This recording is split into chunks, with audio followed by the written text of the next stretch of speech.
نحمده ونستعينه ونستغفره ونؤمن به ونتوكل عليه ونعوذ بالله من شرور أنفسنا ومن سيئات أعمالنا من يهده الله فلا مضل له ومن يضلل فلا هادي له وأشهد أن لا إله إلا الله وحده لا شريك له وأشهد أن محمدا عبده ورسوله أرسله بالحق بشيرا ونذيرا أما بعد فإن خير الحديث كتاب الله وخير الهدي هدي محمد صلى الله عليه وسلم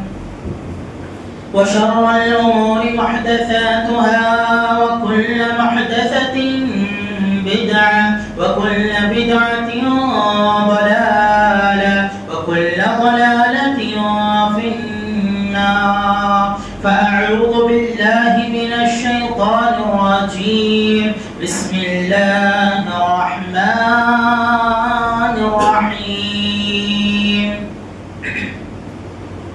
يا أيها الذين آمنوا اتقوا الله حق تقاته ولا تموتن إلا وأنتم مسلمون يا أيها الناس اتقوا ربكم الذي خلقكم من نفس واحدة وخلق منها زوجها وبث منهما رجالا كثيرا ونساء واتقوا الله الذي تساءلون به والأرحام إن الله كان عليكم رقيبا يا أيها الذين آمنوا اتقوا الله وقولوا قولا سديدا يصلح لكم أعمالكم ويغفر لكم ذنوبكم ومن يطع الله ورسوله فقد فاز فوزا عظيما وقال النبي صلى الله عليه وسلم لا عدوة ولا طيرة ولا هامة ولا سفر أو كما قال النبي صلى الله عليه وسلم ہر قسم کی تعریف و توصیف کبریائی و بڑائی بزرگی و برتری عز و شرف اسی خالق کائنات مالک ارض و سما وحدہ لا شریک کے لیے لائق و زیبا ہے جس رب العالمین نے اتنی وسیع و عریض اس کائنات کو محض 6 دنوں میں تخلیق فرمایا پھر عرش پر مستوی ہوا جس رب العالمین نے ہم انسانوں کو پیدا کرنے کے بعد ہماری رہنمائی اور رہبری کے لیے ایک بعد دیگر انگنت پیغمبروں اور رسولوں کو اپنی تعلیمات کے ساتھ اس دنیا میں مبعوث فرماتا رہا اس مختصر سے حمد و ثنا کے بعد درود و سلام کا نذرانہ ہو تمام ہی انبیاء کرام علیہم السلام پر خصوصاً بالخصوص میرے اور آپ کے آخری نبی سید الانبیاء و سید المرسلین خاتم النبیین رحمت للعالمین جناب محمد الرسول اللہ صلی اللہ علیہ وسلم پر جنہیں اللہ رب العالمین نے معلم اخلاق اور اسی طرح سے اخلاق و کردار کا اعلیٰ نمونہ بنا کر معلم و مربی کی حیثیت سے ہمارے درمیان مبعوث فرمایا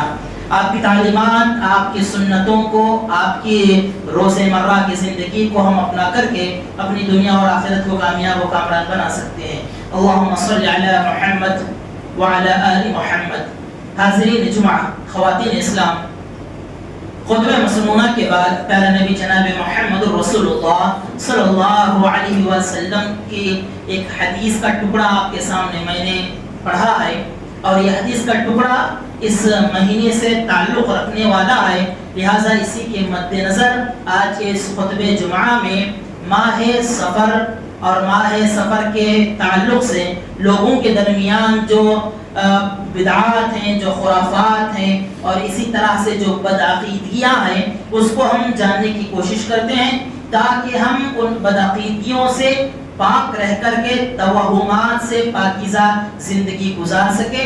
اللہ کی ذات پر ہمارا ایمان، اللہ کی ذات پر توکل اور یقین کو ہم مضبوط کر سکیں. اللہ سے دعا ہے اللہ تعالی ہمیں ان تعلیمات پر غور و فکر کرنے اور ان پر عمل کے اللہ تعالی توفیق نیک نصیب فرمائے. حضرات، جس مہینے سے ہم گزر رہے ہیں وہ ماہ صفر ہے. ماہ صفر کے سلسلے میں آپ دیکھیں گے کئی سارے لوگوں کے درمیان، خصوصیت کے ساتھ مسلمانوں کے درمیان بھی بہت سارے عقیدے کی بدعقیدیاں پائی جاتی ہیں. توہمات کا لوگ کیا ہے شکار ہوئے ہیں، بدشگونی اس مہینے سے لیا کرتے ہیں. لہٰذا ایسے بہت ساری چیزیں ہیں ماہ صفر کے سلسلے سے جو لوگوں کے درمیان عام ہے اور رواج پا چکے ہیں. لہذا اللہ کے نبی جناب محمد رسول اللہ صلی اللہ علیہ وسلم نے اپنی حدیث کے اندر بیان فرمایا کل بدعۃ ضلالہ وکل ضلالۃ فی النار. اللہ رب العالمین کے دین کے سلسلے میں کوئی بھی نئی چیز دین کے سلسلے میں ایجاد کرنا جس کو کہ بدعت کہتے ہیں، اور یہ بدعت جو ہے گمراہی ہے، اور یہ گمراہی انسان کو کیا ہے جہنم تک لے جاتی ہے. اور اس کی اہمیت کے مد نظر آپ غور کریں، اللہ کے نبی جناب محمد رسول اللہ صلی اللہ علیہ وسلم اپنے خطبات میں، خطبہ جمعہ ہو یا خطبات میں ہو، اس حدیث کا آپ خصوصیت کے ساتھ ذکر فرماتے تاکہ لوگوں کو بدعات و خرافات سے محفوظ رکھ سکیں، لوگ بدعات و خرافات کی زندگی سے پاک ہو کر کے کتاب و سنت کی زندگی گزار سکے. اسی لیے آپ صلی اللہ علیہ وسلم اپنے خطبات میں اس حدیث کا کیا ہے ذکر کیا کرتے تھے. اور جتنے بھی علماء اور خطباء ہیں جو خطیب حضرات ہیں، خطبہ دیتے ہیں، وعظ و نصیحت کرتے ہیں، درس دیتے ہیں لوگوں کو کتاب و سنت کا، آپ دیکھیں گے اس حدیث کا حوالہ دیتے ہیں. لہذا کل محدثۃ بدعہ، دین میں ہر نئی چیز کا ایجاد کرنا اجر و ثواب کی نیت سے یہ بدعت کہلاتا ہے. اور یہ بدعت معمولی چیز نہیں حضرات، انسان کے عقیدے کو کھوکھلا کرتا ہے، اللہ کی ذات پر یقین کو کم کرتا ہے، اور انسان کئی ساری بیماریوں کا شکار ہو کر کے اپنے اعمال کو برباد کر لیتا ہے. اور اعمال کی بربادی آخرت کی تباہی کا سبب بن جاتی ہے. لہذا اس سلسلے میں ماہ صفر، حضرات یہ جو سفر ہے اس ماہ کو ماہ سفر کیوں کہتے ہیں، اس کی وجہ تسمیہ، اس کا نام کیوں سفر رکھا گیا ہے، یہ ہمیں جاننا ضروری ہے. اگر ہم یہ جانیں گے تو ہمیں پتہ چلے گا کہ زمانے جاہلیت میں، اللہ کے رسول صلی اللہ علیہ وسلم کے زمانے میں ان سفر کے سلسلے میں کیوں بدعات و خرافات عام تھی، اس کے بارے میں ہمیں وضاحت مل سکتی ہے. ذات ماہ سفر کو سفر اس لیے کہتے ہیں، سفر کا معنی ہوتا ہے ساز و سامان سے خالی گھر کو سفر کہتے ہیں. ساز و سامان سے خالی گھر کو سفر کہتے ہیں. اور سفر کا مہینہ جو ہے نا خالی ہونے کا معنی ہم کو دیتا ہے. پہلے رسول صلی اللہ علیہ وسلم کے زمانے سے پہلے لوگ کیا کیا کرتے تھے، 3 مہینے مسلسل حرمت والے مہینے میں اپنے آپ کو برائیوں سے روک کر کے رکھتے تھے. 3 مہینے ذی قعدہ، ذی الحجہ اور محرم کا مہینہ، تینوں مہینے کیا ہے حرمت والے مہینے. اور حرمت والے مہینوں کا عرب قبائل کے لوگ کیا ہے تھوڑا بہت احترام کرتے تھے کہ بھئی ان مہینوں میں لڑائی جھگڑا نہیں کرنا چاہیے، ان مہینوں میں کیا ہے لوگوں پر کیا ہے بحث و مباحثہ کرنا یا ذاتی لڑائی جھگڑے کرنا، ان ساری چیزوں سے کیا ہے دور رہا کرتے تھے. لہٰذا جب 3 مہینے تک یہ لوگ کیا ہے رکے رہتے تھے، اور جیسے ہی سفر کا مہینہ آتا تو اپنے گھروں سے، اپنے قریوں سے نکل کر کے باہر چلے جاتے، جس کی وجہ سے گھر کیا ہو جاتے خالی ہو جاتے. اسی لیے اس مہینے کو ماہ سفر کہا گیا. اور آپ دیکھیں اس سفر کے سلسلے میں بہت ساری بدعقیدیاں اللہ کے رسول صلی اللہ علیہ وسلم کے زمانے میں بھی کیا ہے لوگوں کے پاس پائی جاتی تھی. زمانے جاہلیت میں بھی اس کے سلسلے میں بہت ساری بدشگونیاں لیا کرتے تھے. جیسا کہ اللہ کے رسول صلی اللہ علیہ وسلم نے اس کی نفی کرتے ہوئے تاکید کے ساتھ اس کو کیا ہے ختم کرتے ہوئے اللہ کے رسول نے فرمایا لا عدوہ، کوئی بیماری متعدی نہیں ہے، ولا طیرۃ، اور بدشگونی لینا یہ درست نہیں ہے، ولا حامۃ، اور الو کے سلسلے میں جو بدعقیدہ رکھتے ہیں اس طرح کا کوئی عقیدہ دین اسلام کا حصہ نہیں ہے، ولا صفر، اور سفر کا مہینہ کوئی منحوس مہینہ نہیں ہے، کوئی بے برکتی والا مہینہ نہیں ہے۔ چار باتوں کا اللہ کے رسول نے اس کے اندر تذکرہ فرمایا۔ پہلی بات ہے لا عدوہ، کوئی بیماری متعدی نہیں ہوتی۔ متعدی نہیں ہونے کا مطلب کیا ہے؟ بعض لوگ یہ سمجھا کرتے تھے کہ ایک بیماری ہوتی ہے متعدی، جو کہ ایک انسان سے دوسرے انسان کو لگ جاتی ہے، اور وہ یہ سمجھتے تھے کہ بیماری کے اندر بذات خود اتنی طاقت ہوتی ہے کہ وہ ایک آدمی سے دوسرے آدمی کو لگ سکتی ہے۔ نعوذ باللہ، ایسا ہوتا ہی نہیں ہے، کیونکہ کوئی بیماری متعدی نہیں ہوتی ہے۔ اللہ کے حکم سے کوئی انسان بیمار ہوتا ہے، ایک بیمار انسان کو لاحق ہوتی ہے، وہ اللہ کے حکم کے بعد لاحق ہوتی ہے۔ لہٰذا بیمار اللہ کرتا ہے، شفا یابی بھی اللہ رب العالمین عطا کرتا ہے۔ اسی لیے قرآن مجید میں اس کا تذکرہ ہوا وَإِذَا مَرِضْتُ فَهُوَ يَشْفِينِ، جب میں بیمار ہوتا ہوں اے پروردگار اب تو ہی ہمیں شفا عطا کرتا ہے۔ تو لہٰذا اس صحیح عقیدے کے خلاف میں ان کا بیماری کو لے کر کے یہ عقیدہ تھا کہ بیماری بذات خود اتنی طاقتور ہوتی ہے، اس کے اندر اتنی صلاحیت ہوتی ہے کہ وہ کسی اور کو، کسی دوسرے کو کیا ہے لگ سکتی ہے۔ اللہ کے رسول نے فرمایا لا عدوہ ولا طیرۃ، اور دوسری کیا ہے ان کے اندر یہ بدعقیدگی تھی، وہ کیا کیا کرتے تھے؟ بدشگونی لیا کرتے تھے۔ جیسے کہ گھر سے نکل کر کے سفر پر جانا ہے تو ایک مسافر کیا کرتا تھا، گھر سے نکلنے کے بعد سفر کا جب وہ ارادہ کرتا، گھر سے باہر آنے کے بعد ایک پرندے کو لے کر کے پرندے کو آسمان میں اڑا دیتا، اسی سے طیارہ ہے، آسمان میں اڑا دیتا۔ اور اگر وہ پرندہ جو اس نے آسمان میں اڑایا ہے وہ پرندہ دائیں جانب مڑ کر کے اڑ جاتا تو وہ اپنے سفر کو جاری رکھنا اپنے لیے درست سمجھتے، صحیح سمجھتے، اور یہ سمجھتے کہ ہاں اس سفر میں ہمارے لیے خیر ہے۔ اور اگر وہ اڑایا ہوا پرندہ بائیں جانب مڑ جاتا، لیفٹ سائڈ میں اڑ کر کے چلا جاتا، تو مسافر سفر کرنے والا یہ سمجھتا کہ بھئی اس سفر میں میرے لیے کوئی خیر نہیں ہے، لہٰذا مجھے سفر سے رک جانا چاہیے۔ ایسا عقیدہ وہ رکھا کرتے تھے۔ اللہ کے رسول نے فرمایا ولا طیرۃ، یا اس طرح کا کیا ہے پرندوں کو لے کر کے بدشگونی لینا، یہ بھی کیا ہے درست بات نہیں ہے۔ ولا حامۃ، ان کے یہاں پر ایک اور کیا ہے بدشگونی تھی، ایک طرح کا توہم تھا، وہ یہ تھا الو کے سلسلے میں یہ بدعقیدگی رکھا کرتے تھے۔ ان کا ایک عقیدہ یہ تھا کہ اگر کوئی ان کا اپنا کوئی آدمی انتقال کر جاتا ہے، کوئی اس کو مار دیتا ہے، قتل کر دیتا ہے، اور اس مقتول آدمی کا اگر قاتلوں سے بدلہ نہیں لیا جاتا ہے تو یہ سمجھتے کہ الو کیا ہے، الو اس کی جان جو ہے نا الو میں آ جاتی ہے، اور وہ الو کیا ہے اس سے بدلہ لینے کی درخواست کرتا ہے، اور ان کے اطراف اکناف میں کیا ہے منڈاتے رہتا ہے، اس کی کھوپڑی میں کیا ہے جا کر کے بیٹھ جاتا ہے۔ اس طرح کے بدعقیدگیاں ان کے اندر موجود تھی۔ اللہ کے رسول نے فرمایا ولا حامہ، اور فرمایا ولا صفر، اور سفر کا مہینہ، ماہ سفر جو ہے یہ بدشگونی والا مہینہ نہیں ہے۔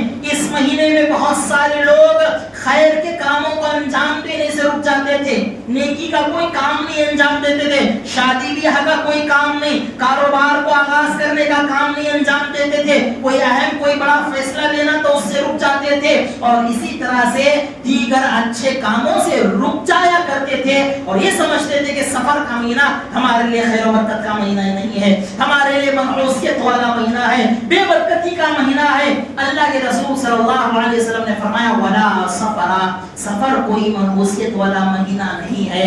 ذرا غور کر کے دیکھیں، جن باتوں سے پہلے نبی جناب محمد رسول اللہ صلی اللہ علیہ وسلم اس زمانے میں ان کو ناپسند کیا کرتے تھے، اور ان کو روکنے کے لیے، معاشرے سے ان چیزوں کو دور کرنے کے لیے آپ نے کھلے اور واضح الفاظ میں ان کی وضاحت فرمائی، اور اس طرح کی بدشگونیوں کو لینے سے آپ نے منع فرمایا۔ لیکن آج کے معاشرے میں بھی ہم کیا دیکھتے ہیں، اللہ کے رسول کی تعلیمات کے ہونے کے باوجود، آپ کے ارشادات، آپ کے فرمودات سامنے ہونے کے باوجود، آج بھی کئی سارے بدشگونی کے عقیدہ رکھنے والے لوگ ہمارے درمیان موجود ہیں۔ لوگوں کے درمیان، معاشرے میں ایسی چیزیں ہم کو نظر آتی ہے۔ آج کے معاشرے میں میں آپ کو بتاؤں کچھ چیزیں جو کیا ہے لوگ بدشگونی کے طور پر لیتے ہیں، منحوس سمجھتے ہیں، وہ اپنے آپ کے لیے، ایسی دو چار مثالیں میں آپ کے سامنے رکھنا چاہوں گا۔ ایک مثال یہ ہے، ایک آدمی اپنے گھر سے یا دکان سے باہر نکلتا ہے، راستے پر چلتا ہے، اور راستہ چلتے چلتے اللہ کی ایک پیاری سی مخلوق بلی اگر اس کا راستہ کاٹ دیتی ہے، انسان کیا سمجھنے لگ جاتا ہے؟ بعض لوگ یہ سمجھتے ہیں کہ بلی نے میرا راستہ کاٹ لیا ہے، اور اس میں بھی کالی بلی۔ دیکھیے رنگوں میں فرق لوگوں کے درمیان، اللہ تعالیٰ ایسی اللہ نے اتنی عقل دی ہے، وہ عقل مت ماری گئی رہتی ہے، عقل پر پردہ پڑا ہوا ہوتا ہے، اتنا معصوم سا پیارا سا جانور راستے اپنے راستے چلتا ہے تو یہ بندہ رک جاتا ہے اور یہ سوچتا ہے کہ بھائی اس نے میرا راستہ کاٹا ہے، اب میرے لیے اس کے اندر کوئی خیر نہیں ہے، کوئی مصیبت آنے والی ہے، کوئی پریشانی کا مجھے سامنا کرنا پڑے گا، کوئی نقصان مجھے ہو جائے گا آگے چل کر کے، اپنا راستہ روک لیتا ہے اور الٹے پاؤں سے چلے جاتا ہے۔ ایک اور طرح کی بدعقیدگی بدشگونی پائی جاتی ہے، وہ یہ ہے اپنے گھر سے نکلا یا دکان سے نکلا، راستے میں کوئی فقیر اپنی حاجت کو مانگتے ہوئے سوال کرتا ہے، مانگ لیتا ہے، تو پھر آدمی سمجھتا ہے کہ بھائی کیا میں نے کس کا منہ دیکھ لیا، اب میرے لیے کوئی خیر ہونے والا نہیں ہے، فقیر نے مانگ لیا، ضرورت مند نے کیا ہے صبح سویرے کیا ہے مجھ سے حاجت مانگ لی، اب میرے لیے اس میں کوئی خیر اور بھلائی ہے ہی نہیں ہے۔ اسی طرح سے ایک اور چیز پائی جاتی ہے، وہ یہ ہے حضرات، اگر ایک انسان یہ سوچتا ہے، کتنی چھوٹی باتیں ذرا غور کر کے دیکھیں، بعض لوگوں کا یہ بدعقیدگی ہے، وہ یہ ہے اگر کسی آدمی کی بائیں کیا ہے مبلک بائیں جو بہوت کی پھٹ پڑاتی ہے تو یہ سمجھتے ہیں کہ میرے لیے نقصان ہونے والا ہے، ڈر جاتے ہیں، خوف کھا جاتے ہیں، کیونکہ وہ باری کیا ہے جو بہو ہوتی ہے وہ پھڑک رہی ہے، وہ کیا ہے ہل رہی ہے، حرکت کر رہی ہے، اب اس میں میرے لیے کیا ہے نقصان ہوگا، اب اس میں لیے میری بربادی ہوگی۔ اسی طرح سے اور تھوڑا آگے بڑھتے ہیں، بہت سارے لوگوں کا یہ ماننا ہے اگر ہاتھ کی ہتھیلی میں کھجلی ہوتی ہے تو مطلب یہ ہے، ہاتھ کے ہتھیلی میں کھجلی ہوتی ہے تو مطلب یہ ہے کہ بہت سارا پیسہ ملنے والا ہے، بہت سارا روپیہ دولت کیا ہے ہمارے حق میں نصیبے میں آنے والی ہے، اس طرح کی بدشگونی رکھتے ہیں۔ اور رات میں بلی کے رونے کو منحوس سمجھا جاتا ہے، رات کے وقت پر آئینہ دیکھنے کو، آئینے میں اپنا چہرہ دیکھنے کو منحوس سمجھا جاتا ہے، اور الو کے سلسلے میں یہ بدشگونی رکھی جاتی ہے کہ جس کے گھر پر الو آ کر کے بیٹھ جائے اس کے گھر میں خیر و برکت ختم ہو جاتی ہے۔ آپ دیکھیں گے جہاں پر دین اسلام کی تعلیمات نہیں ہوتی ہیں، جہاں منہج سلف نہیں ہوتا ہے، اللہ اور اس کے رسول کی تعلیمات سے لوگ بے خبر جہالت کی زندگی گزار رہے ہوتے ہیں، ان کے درمیان آپ اس طرح کے کیا ہے بدعقیدگی کی چیزیں نظر آتی ہیں، سننے کو ملتی ہیں، دیکھنے کو ملتی ہیں، لوگوں کے تبصرے میں یہ بات ہمارے سامنے آتی ہے، اس طرح کے بدعقیدگی کے شکار ہو جاتے ہیں۔ حضرات اسی طرح سے ایک اور بات میں بتاؤں، رنگوں کو لے کر کے کیا ہے بدعقیدگی رکھتے ہیں، رنگوں کو لے کر کے توہمات لوگوں کے معاشرے میں پایا جاتا ہے۔ مثال کے طور پر جیسا کہ کالا جو رنگ ہے، کالا رنگ کا کپڑا پہننا اپنے لیے کیا ہے باعث منحوس سمجھا جاتا ہے، بیماری کی علامت سمجھی جاتی ہے، احترام کے خلاف سمجھا جاتا ہے۔ پوچھنے پر بتائیں گے کہ بھئی کالا کپڑا پہننا کیوں کیا ہے منحوسیت کی وجہ ہے، کیوں اس کے اندر خیر نہیں ہے، تو لوگ کہیں گے کہ بھئی یہ احترام کے خلاف ہے، کیونکہ کالا رنگ جو ہے وہ خانہ کعبہ کا غلاف ہے، کالا رنگ خانہ کعبہ کا خلاف کا کلر ہے، رنگ ہے، اس کو اگر آپ پہنتے ہو تو پھر وہ احترام کرنے کے خلاف ہے۔ اسی طرح سے اگر کوئی بندہ سبز کلر کا، سبز رنگ کا، ہرے رنگ کا جوتا یا چپل پہنتا ہے، وہ بھی کیا ہے احترام کے خلاف ہے۔ کیوں بھائی؟ سبب پر بتاتے ہیں کیونکہ مسجد نبوی کا جو گنبد ہے وہ ہرا رنگ کا ہے، اسی لیے ہرے رنگ کا چپل پہننا یہ کیا ہے احترام کے خلاف ہے۔ اور عدد کے سلسلے میں بھی لوگوں کے درمیان منحوسیت پائی جاتی ہے۔ آج کے زمانے میں عدد تعداد کو لے کر کے، گنتی کو لے کر کے، جیسے مثال کے لیے آپ دیکھیں کہ اہل یورپ میں جو ہے 13 نمبر کی عدد کو اپنے لیے منحوس سمجھا جاتا ہے، اس کے اندر کوئی خیر نہیں ہے ان کے لیے، اس طرح کا عقیدہ وہ رکھتے ہیں۔ اسی لیے آپ دیکھیں گے اہل یورپ میں، یورپ کے لوگوں میں، ان کے کیا ہے بستیوں میں، ان کے گاؤں اور ان کے سٹیز میں آپ دیکھیں گے جو لمبی لمبی اونچی اونچی عمارتیں بناتے ہیں، ان عمارتوں میں 13 نمبر کا منزل نہیں ہوتا ہے، 13 نمبر کی منزل نہیں ہوتی ہے۔ اسی طرح سے اگر کوئی بہت بڑا لارج ہے تو اس میں 13 نمبر کا روم نہیں رکھتے ہیں وہ، کیونکہ وہ 13 نمبر کو اپنے لیے کیا ہے خیر نہیں سمجھتے ہیں، جبکہ اسی 13 نمبر کو چین میں، ملک چین میں اپنے لیے خوشخبری اور اپنے لیے باعث خیر سمجھتے ہیں۔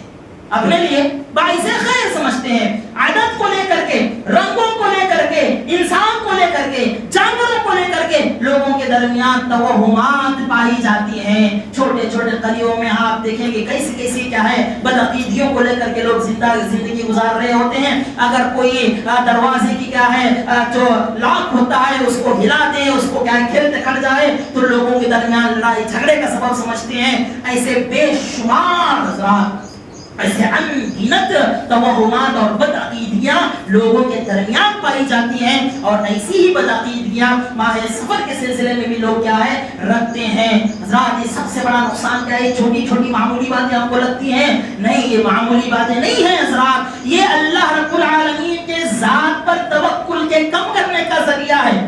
اللہ رب العالمین پر توکل کم ہونے اور ان چیزوں کو نفع اور نقصان سمجھنے کا سبب ہے. اب آپ دیکھیے رنگ، جانور، انسان، عدد، کیا یہ کسی کو نفع اور کسی کو نقصان پہنچا سکتا ہے؟ ہرگز بھی نہیں پہنچا سکتا. عبداللہ بن مسعود رضی اللہ عنہ کہتے ہیں الطیرۃ شرک، بدشگونی لینا یہ شرک ہے اور یہ ہر انسان کے اندر پایا جاتا ہے. لیکن اللہ رب العالمین اس کے توکل کی وجہ سے، اس کے اللہ پر ایمان اور عقیدہ رکھنے کی وجہ سے اللہ تعالیٰ ان کے اس بدعقیدیوں کو، ان کے اندر اس طرح کے پیدا ہونے والے خیالات کو اللہ تعالیٰ دور کر دیتا ہے. ورنہ انسان اس طرح کی چیزوں پر عقیدہ رکھے گا اور اس کو اپنے لیے نفع اور نقصان کا سبب سمجھے گا تو پھر انسان کا عقیدہ کمزور ہو جاتا ہے، انسان کا اللہ پر ایمان کیا ہے کم ہو جاتا ہے. پیارے نبی جناب محمد رسول اللہ صلی اللہ علیہ وسلم نے حضرت ابن عباس رضی اللہ عنہما کو آپ نے نصیحت کرتے ہوئے فرمایا تھا میں آپ کو علاج بتا رہا ہوں، کیا ہمیں توہمات سے، اس طرح کی بدعقیدیوں سے کیا ہے کیسے بچنا چاہیے. حضرات اس سے پہلے میں آپ کو یہ بھی بتا دوں، اگر کوئی انسان اس طرح کی بدعقیدیوں کا شکار ہوتا ہے نا، اس طرح توہمات میں پڑ جاتا ہے تو اس کے کئی سارے نقصانات ہوتے ہیں. ایک نقصان کیا ہے؟ سب سے بڑا نقصان یہ ہے اللہ رب العالمین کی ذات پر بھروسہ اور توکل یقین کم ہو جاتا ہے. اللہ پر ایمان کم، اللہ کی ذات پر یقین انسان کا کمزور پڑ جاتا ہے. اللہ رب العالمین کے فیصلوں پر وہ راضی نہیں ہوتا ہے. اللہ رب العالمین کا کے اوپر کیا یقین اس کا کم ہو جاتا ہے. جبکہ خالق ہو، مالک ہو، رازق ہو، ہر چیز کا غفار ہو، ہر چیز کا اختیار اللہ تعالیٰ کے ہاتھ میں ہے. لیکن جب بندے کا اللہ پر ہی یقین کم ہو جائے، توکل کم ہو جائے تو پھر آپ سوچ ہی سکتے ہیں دنیا میں وہ کتنی ساری مصیبتوں کا سامنا کرے گا، کتنا اپنے آپ کو کمزور کرے گا. اور اسی طرح سے ذات دوسری بات یہ ہے انسان کا عقیدہ کمزور ہو جاتا ہے. منحوسیتوں کو ماننے کی وجہ سے، بدعقیدگیوں کی وجہ سے انسان کا عقیدہ کمزور ہوتا ہے اور شیطان کے وسوسوں میں انسان پڑ جاتا ہے. شیطان کے وسوسوں میں انسان پڑ جاتا ہے. شیطان کا وسوسہ ایسا پڑتا ہے انسان شیطان کے حوالے ہو جاتا ہے. شیطان مکمل طور پر قبضہ کر لیتا ہے، اس پر قابض ہوتا ہے، اس پر حملہ آور ہو جاتا ہے. پھر شیطان اپنے راستے پر بڑی آسانی کے ساتھ اس کو چلاتا ہے. آج آپ دیکھیں گے ڈر کا بزنس چلتا ہے آزاد دنیا میں. جس طرح غیروں کے یہاں پر ویسا مسلمانوں میں بھی کیا ہے ڈر کا بزنس چلتا ہے. سامنے والے کو ڈراؤ اس کا پیسہ لوٹ سکتے ہو، سامنے والے کو کیا ہے توہم میں، بدشگونی میں اور اسی طرح سے منحوسیت کی چیزوں میں مبتلا کر دو. خوف کا بزنس کرو، اپنی دنیا بناؤ، اپنا پیٹ پالو. آخرت کیا ہے بھاڑ میں جا رہی ہے، ان کی آخرت برباد ہو رہی ہے، کوئی مطلب نہیں ہے. لیکن لوگوں کو ڈرا کر کے آج کیا ہے بزنس چلتا ہے.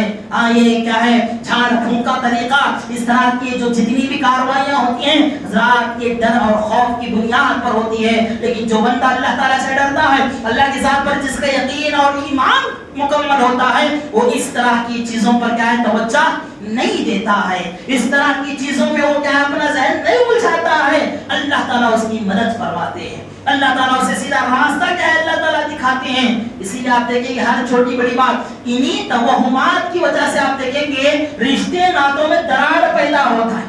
رشتے ناتوں میں دراڑ پیدا ہوتا ہے. خواہ کسی کے بارے میں برا سوچنا، خواہ یہ سوچنا کہ اس نے کچھ کر دیا، اس نے کچھ کر دیا، وہ ہمارا کیا ہے دشمن ہے، وہ ہمارے بارے میں خیر نہیں چاہتا ہے. اس طرح کی چیزیں لے کر کے ہم ذہنوں میں کیا کرتے ہیں، اپنے سلسلے میں، دوسروں کے سلسلے میں اس طرح کی باتیں پیدا کر کے اپنے دماغ کو خراب کرتے ہیں، اور رشتے ناتوں میں کمزوریاں پیدا ہوتی ہیں، اور جب یہ رشتے ناتے کمزور ہونے لگ جاتے ہیں نا تو پھر اس کے بعد شروع ہوتا ہے حضرات اصل کھیل، وہ ہے اس طرح کی جادو اور دیگر چیزیں، نظر بد، جادو کروانا، دوسروں کو نقصان پہنچانے کی کوشش کرنا اور اس کے سلسلے میں بدظن ہونا، یہ ساری چیزیں انسان کے کمزور عقل اور کمزور ایمان کی وجہ سے ہو جاتے ہیں۔ اسی لیے توہمات پر یقین نہیں کرنا چاہیے، دلوں کو پاک رکھنا چاہیے، ذہنوں کو پاک رکھنا چاہیے، اللہ رب العالمین کی ذات پر پختہ یقین کرنا چاہیے۔ ذات اسی طرح سے ایک اور بات ہمیں سمجھنی چاہیے، ایک انسان بدشگونی کا شکار ہوتا ہے نا تو انسان کیا ہو جاتا ہے، بزدل ہو جاتا ہے۔ وہ انسان آپ دیکھیں گے بزدل ہو جاتا ہے، اس کے اندر ہمت نہیں ہوتی ہے۔ اللہ کی ذات پر یقین رکھنے والے کو اللہ تعالیٰ مدد کرتا ہے، وہ انسان کیا ہے، مشکلات میں بھی صبر کرتا ہے، اللہ کی آزمائشوں میں بھی کامیاب ہوتا ہے۔ لیکن بدشگونی کرنے والا، اس طرح کی چیزوں پر یقین رکھنے والا، نفع و نقصان اس کے اندر ہے، یہ یقین رکھنے والا انسان کمزور ہو جاتا ہے، بزدل ہو جاتا ہے، ذہنی اعتبار سے بھی وہ کمزور ہوتا ہے اور طاقت و قوت کے اعتبار سے بھی وہ کمزور ہو جاتا ہے، اور وہ اللہ کی ذات پر کامل یقین رکھنے والا باقی نہیں رہتا ہے۔ تو یہ بڑے خطرناک نتائج ہیں، یہ نقصانات ہیں بدشگونی اور توہمات کے، منحوسیت کو سمجھنے کے، اس سے بچنا چاہیے حضرات۔ چلیے حضرات، اس کا علاج پہلے رسول صلی اللہ علیہ وسلم، اس کا ایک صرف اور صرف سیدھا علاج یہ ہے کہ انسان کو چاہیے کہ وہ اپنے رب کی معرفت حاصل کرے، اپنے رب کے بارے میں جانے۔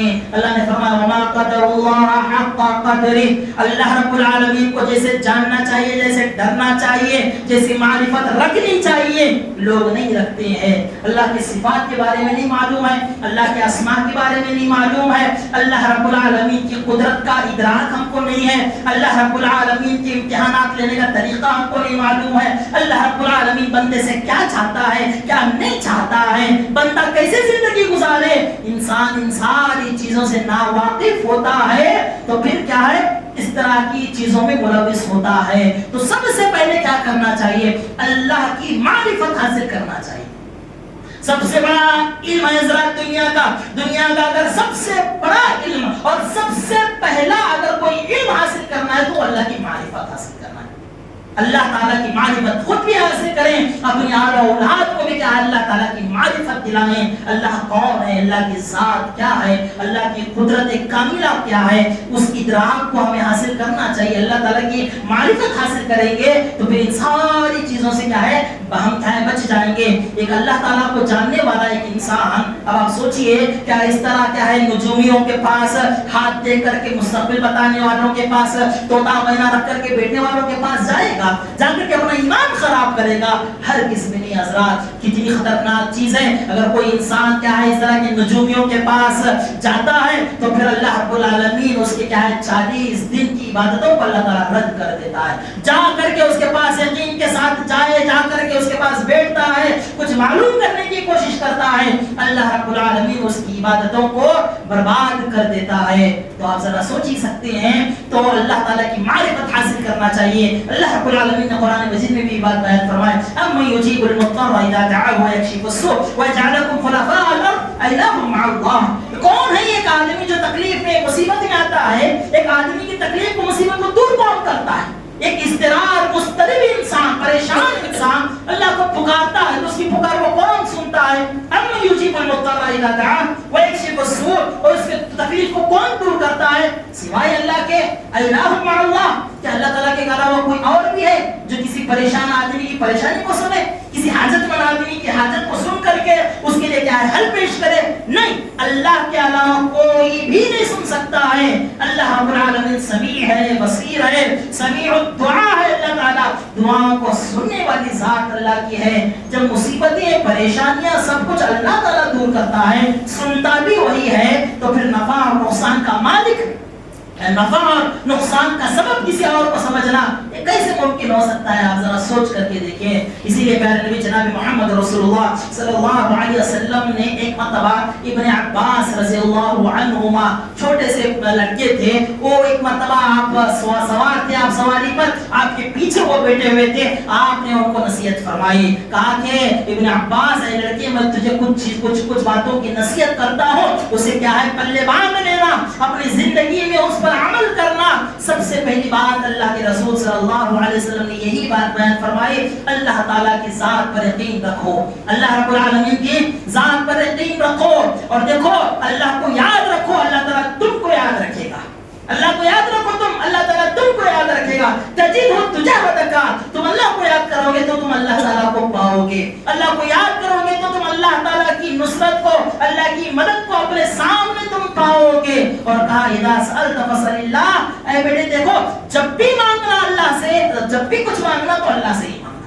اذا سألت فاسأل اللہ, جب بھی مانگنا ہے اللہ سے مانگنا ہے, نہ کسی پیر سے, نہ کسی قبر والے سے, نہ کسی بزرگ سے, کسی سے نہیں مانگنا ہے, اللہ تعالیٰ سے مانگو. اذا استعنت فاستعن باللہ, اور جب مدد بھی مانگنا ہے تو صرف اور صرف اللہ رب العالمین سے ہی مدد مانگو.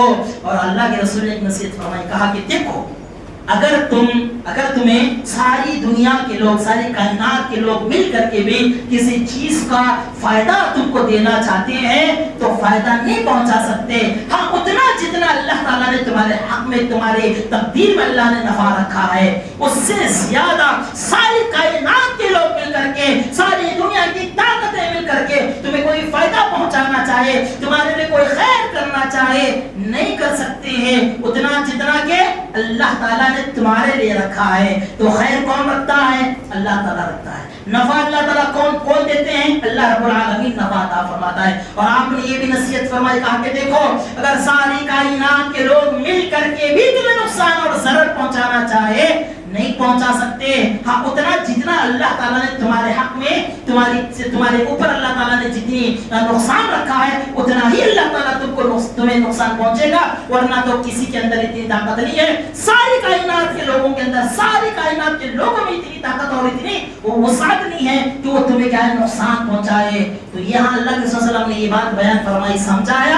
خلاصہ یہ ہے کہ دیکھو انسان کے کرتوتوں کی وجہ سے, انسان کے گناہوں کی وجہ سے جو تکلیفیں, جو مصیبتیں پہنچتی ہے وہ اللہ کی طرف سے پہنچتی ہیں, اور انسان کی نیکیوں کی وجہ سے اللہ تعالیٰ کسی بندے کے ساتھ بھلائی کرنا چاہتا ہے تو جو بھلا چیز جو ملتی ہے, جو نفع ملتا ہے وہ بھی اللہ کی طرف سے ہی ملتا ہے. نفع اور نقصان کا مالک صرف اور صرف اللہ رب العالمین ہے. لہذا کسی بھی چیز میں منحوسیت نہیں ہے, کوئی بھی چیز بے برکتی کی نہیں ہوتی ہے, سب کچھ اللہ رب العالمین کی طرف سے ہوتا ہے. دنیا میں ہونے والی چیز, یہاں تک کہ آپ دیکھیں گے بعض لوگ کیا کرتے ہیں, وقت کو, ایام کو, حالتوں کو, موسموں کو اپنے لیے کیا برا سمجھتے ہیں اور ان چیزوں کو برا بھی بیان کرتے ہیں. حضرت دیکھیے دنیا میں جتنی بھی تبدیلی ہوتی ہے, اس کائنات کے اندر جتنی بھی تبدیلی ہوتی ہے وہ اللہ کے حکم سے ہوتی ہے, اللہ کی مرضی سے ہوتی ہے, اللہ کی منشا سے ہوتی ہے.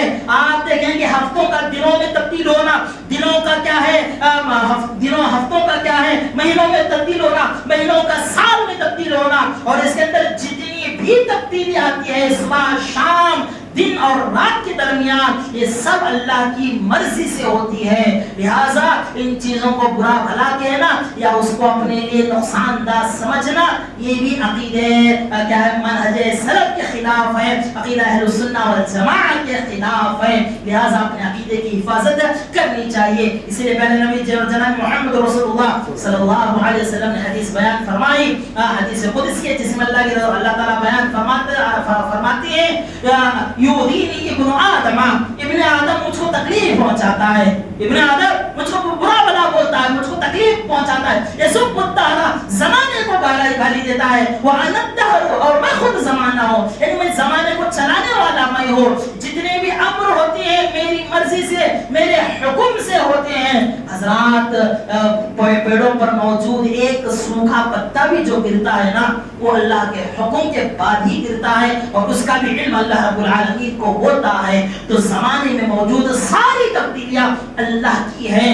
لہٰذا انسان کیا ہے توہم میں آ کر کے کیا اس بدعقیدگی میں آ کر کے ان ساری چیزوں کو برا بھلا کہنے لگتا ہے اور ان ساری چیزوں کو گالی دینے لگتا ہے, جبکہ یہ جائز نہیں ہے. اللہ تعالیٰ نے اس سے منع فرمایا ہے. انسان کو چاہیے کہ چاہے حالات موافق ہوں یا ناموافق ہوں, ہر حالت میں اللہ کے ہر فیصلے پر راضی ہونا چاہیے, اللہ تعالیٰ کے فیصلے کو سمجھنا چاہیے, اللہ کی حکمتوں کو سمجھنے کی کوشش کرنا چاہیے اور اللہ سے دعا کرنا چاہیے کہ اللہ تعالیٰ ہر معاملے کو ہمارے لیے آسان فرما. جس میں خیر ہے اللہ وہ فیصلہ فرما, جس میں شر ہے اللہ اس سے ہماری حفاظت فرما. یہ اللہ تعالیٰ سے دعا کرنا چاہیے, اللہ کی ذات پر یقین کرنا چاہیے, کامل یقین کرنا چاہیے, مکمل ایمان لانا چاہیے. جب تک ہم مکمل ایمان اور یقین نہیں رکھیں گے تو پھر کیا ہوگا, اس طرح کی غلط سلط چیزوں کے ہم شکار ہو جائیں گے. بدعقیدگیوں کا ہم کیا ہے شکار ہو کر کے اپنے ایمان کو کمزور کریں گے, اپنے اعمال کو ضائع اور برباد کریں گے. حضرات, توہمات اور بدعقیدگیوں کا سب سے بڑا ایک نقصان یہ ہے, انسان کیا کرتا ہے اپنی غلطی سے ہونے والے کاموں کو بھی دوسروں پر لاد دیتا ہے, دوسروں کو اس کا ذمہ دار ٹھہرا دیتا ہے, دوسروں کو کیا ہے اس امر کا کیا ہے معاملہ اس کے حوالے کر دیتا ہے. یہ غلط بات ہے. انسان اپنے کرتوت کی وجہ سے, سستی کی وجہ سے, کاہلی کی وجہ سے, اپنی کوتاہی کی وجہ سے انسان کیا ہے نقصان کا سامنا کرتا ہے اور اس نقصان کو کیا کر دیتا ہے دن پر لاد دیا, مہینے پر تھوپ دیا, اسی طرح سے کسی اور آدمی کے سر پر لاد دیا. اس طرح کے کام انسان انجام دیتا ہے. یہ بدعقیدگی اور توہمات کی وجہ سے ہوتا ہے. ان ساری چیزوں سے اپنے آپ کو پاک کرنا چاہیے, اپنے عقیدے کی اصلاح کرنا چاہیے. اور حضرات رہی بات دین اسلام میں عقیدے کی, اس کی بڑی اہمیت ہے. عقیدے کے بغیر انسان کا کوئی عمل قابل قبول نہیں ہوتا ہے. عقیدہ صحیح ہونا ضروری ہے اور اللہ کے رسول صلی اللہ علیہ وسلم کا طریقہ اس کے اندر شامل حال ہونا چاہیے, تبھی جا کر کے ہمارے عبادات, ہمارے جتنے بھی اعمال ہیں اللہ تعالیٰ قبول کرتا ہے. اسی لیے میری اور آپ کی ایک سب سے اہم ذمہ داری طلب العلم فریضۃ کے تحت اگر میں کہوں گا تو عقیدے کو جاننا چاہیے, عقیدے کو پڑھنا چاہیے. ایمان کے جتنے بھی ارکان ہیں ان ارکان کو کیا ہے معلوم کرنا چاہیے. یہ منحوسیت کو سمجھنے والے یا کیا ہے اسی طرح سے توہمات کا شکار ہونے والے کیا کرتے ہیں اپنے عقیدے کو, اپنے تقدیر پر ایمان کو کیا ہے کمزور ہو جاتے ہیں. اس سلسلے میں ایمان کا ایک رکن ہے تقدیر کے خیر اور شر پر ایمان رکھنا, اس میں ان کا ایمان کمزور ہو جاتا ہے. اور ایک انسان اگر کسی ایمان کی کسی ایک حصے پر صحیح سے ایمان نہیں لاتا ہے تو پھر وہ کامل مومن نہیں ہو سکتا ہے. تو لہذا تؤمن بالقدر خیرہ و شرہ, تقدیر کے خیر اور شر پر ایمان رکھنا ضروری ہے. کب رکھیں گے ہم, جب ہم جانیں گے کہ عقیدہ کیا ہوتا ہے, ایمان باللہ کیا ہے, ایمان بالملائکہ کیا ہے, ایمان بالکتب کیا ہے, ایمان بالیوم الاخر کیا ہے, تقدیر کے خیر اور شر کے پہلو کیا ہیں, فرشتوں کے سلسلے میں ایمان رکھنا, اسلام کی تعلیمات کو سمجھنا. ان ساری فقہی مسائل کو جاننے کی ہم کوشش کریں گے, خاص کر کے عقیدہ ہم معلوم کریں گے, تبھی چل کر کے ہم اس طرح کے چیزوں سے اپنے آپ کو بچا سکتے ہیں. ورنہ حضرات آج کے دور میں مصیبتیں, پریشانیاں, یہ جو گمراہیاں بڑی عام ہے, اس سے بچنا بڑا مشکل ہوتا جا رہا ہے. ضرورت اس بات کی ہے کتاب و سنت کی طرف لوٹ کر کے آئیں, اللہ تعالیٰ کی ذات پر یقین کو, ایمان کو مضبوط کریں, دینی تعلیم حاصل کریں. دینی تعلیم سے اپنوں کو, اپنے اولاد کو, اپنے معاشرے کو بہراور کریں گے. انشاءاللہ اس طرح کی بدعقیدگیاں ہمارے معاشرے سے پاک اور صاف ہوگی. اللہ سے دعا ہے اللہ رب العالمین کی اس باتوں پر ہمیں سمجھنے کے اور اس پر عمل کرنے کی اللہ تعالیٰ توفیق عطا فرمائے. اللہ کی ذات پر کامل یقین رکھنے کی, ایمان رکھنے کی اللہ تعالیٰ توفیق عطا فرمائے. تقدیر کے خیر اور شر دونوں ہی پہلوؤں پر ایمان رکھنے کی توفیق نصیب فرما. اللہ رب العالمین کے ہر فیصلے کو تسلیم کرنے, اس پر راضی ہونے کی توفیق نصیب فرما. اور حضرات پروردگار جتنی بھی بدعقیدگیاں معاشرے میں پائی جاتی ہیں, جن چیزوں میں بھی لوگ منحوسیت سمجھتے ہیں, ان ساری بدعقیدگیوں سے بچنے کے اللہ تعالیٰ توفیق عطا فرما. آمین. اقول قولي هذا استغفر الله لي ولكم ولسائر المسلمين. لا إله إلا